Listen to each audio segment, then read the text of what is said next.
Hello students, कैसे हैं सभी? ठीक है, ओके। आज हम अपनी क्लासेस स्टार्ट कर रहे हैं। आज से क्लास 9 के साइंस की क्लास स्टार्ट हो चुकी है, तो क्लास को रेगुलर देखिएगा और कोशिश करिएगा सब्सक्राइब करने की, और बाकी इसको ज़्यादा से ज़्यादा देखिएगा।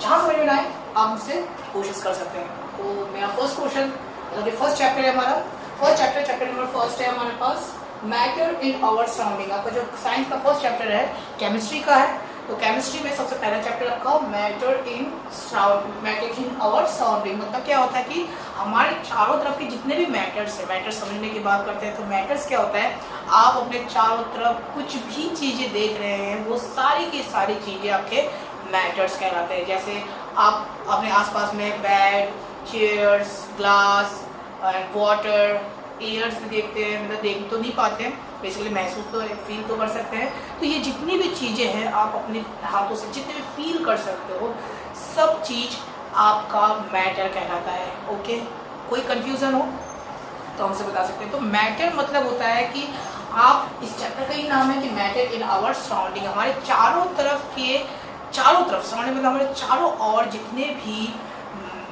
क्या बोलते हैं इसको, मैटर्स है, मतलब हम जो भी चीज़ें देखते हैं वो सब के सब मैटर्स है। अब मैटर्स को हम डिफाइन कैसे करें, सबसे पहले चीज़ डिफाइन कैसे करना, तो आपको फर्स्ट इसमें टॉपिक आ जाता है कि particles nature of matter. Matter का जो पार्टिकल नेचर होता है, इसके जो छोटे छोटे कण होते हैं, पार्टिकल मतलब छोटे छोटे कण होते हैं, उसका नेचर कैसा है।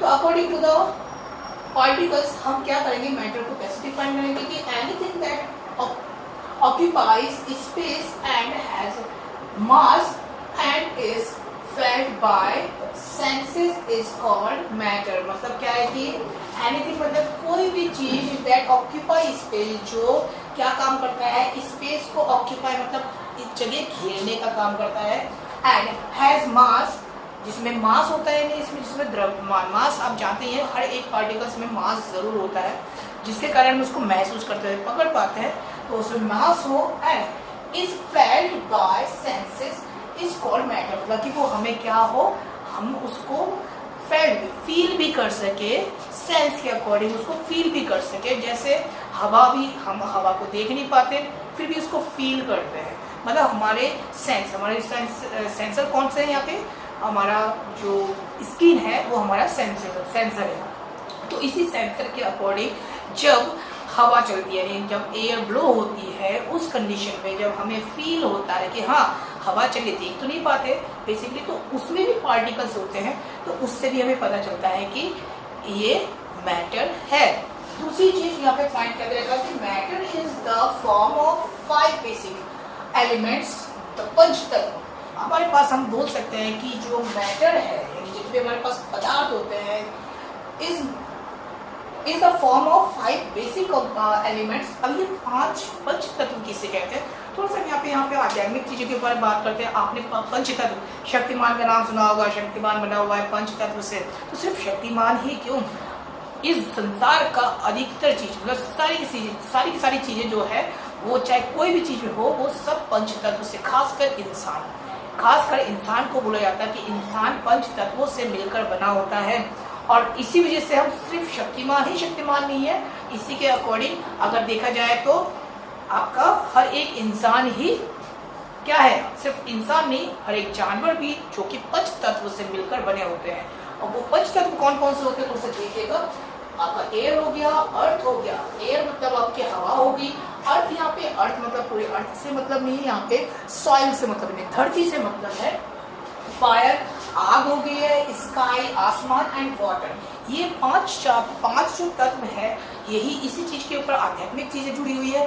कहीं कहीं पे लिखा होता है, भागवत गीता में भी आपने सुना होगा कि भगवान हम बोलते हैं, भगवान का मतलब होता है, ये भगवान शब्द जो बना है वो भी पंच तत्वों से मिलकर बना हुआ है।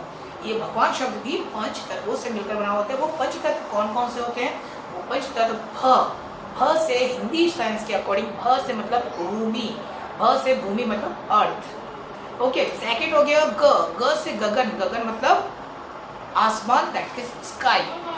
ओके, भ ग वा मीन्स वायु, दैट मीन्स एयर। अ मतलब अग्नि, दैट मीन्स फायर, और न मीन्स नीर जिसे बोलते हैं हम, दैट मीन्स वाटर। तो ये भगवान का जो वर्ड है वो भगवान भी हमारे 5 तत्वों से मिलकर ही बना हुआ है, और इन्हीं पंच तत्वों से मिलकर बनने पर भगवान बनता है। तो हम कह सकते हैं कि जो भगवान भी है वो भी पंच तत्वों से मिलकर बना हुआ है। और सभी के सभी आध्यात्मिक जीवन में आपने सुना होगा कि जितने भी इंसान, जितने भी जो भी पदार्थ है वो सब के सब पंच तत्वों से मिलकर ही बना होता है। ओके, इतना आपको समझ में आ गया होगा। ओके, नेक्स्ट पॉइंट आपका क्या होता है, characteristics of particles of matter. Characteristics of particles of matter, अभी इसमें कैरेक्टरिस्टिक्स मतलब कि मैटर के जितने पार्टिकल्स होते हैं उसके कौन कौन से कैरेक्टरिस्टिक्स होते हैं। फर्स्ट, आपका मेड ऑफ टाइनी पार्टिकल्स, जितने भी मैटर्स होते हैं वो सबसे छोटे छोटे कणों से मिलकर बने होते हैं। छोटे छोटे कण मिलने के बाद ही बहुत बड़ा रूप बनता है। जैसे आपने देखा भी होगा, जो मकान अगर कोई बनाता है तो उसमें अगर बहुत बड़ा मकान है तो उसमें जो ईंट है वो एक छोटा सा पार्टिकल्स बन जाता है उसके लिए। तो एक छोटे से पार्टिकल्स में देखिए छोटे छोटे पार्टिकल्स जुड़ते जुड़ते, मतलब छोटी छोटी ईंटें जुड़ने के बाद जाके इतना बड़ा भवन दैट मीन्स मकान बन जाता है। तो उसी के अकॉर्डिंग समझ सकते हैं। Vacant space exist in particles, तो कहीं कहीं पे आपको खाली जगह भी, पार्टिकल्स के बीच में गैप्स होते हैं।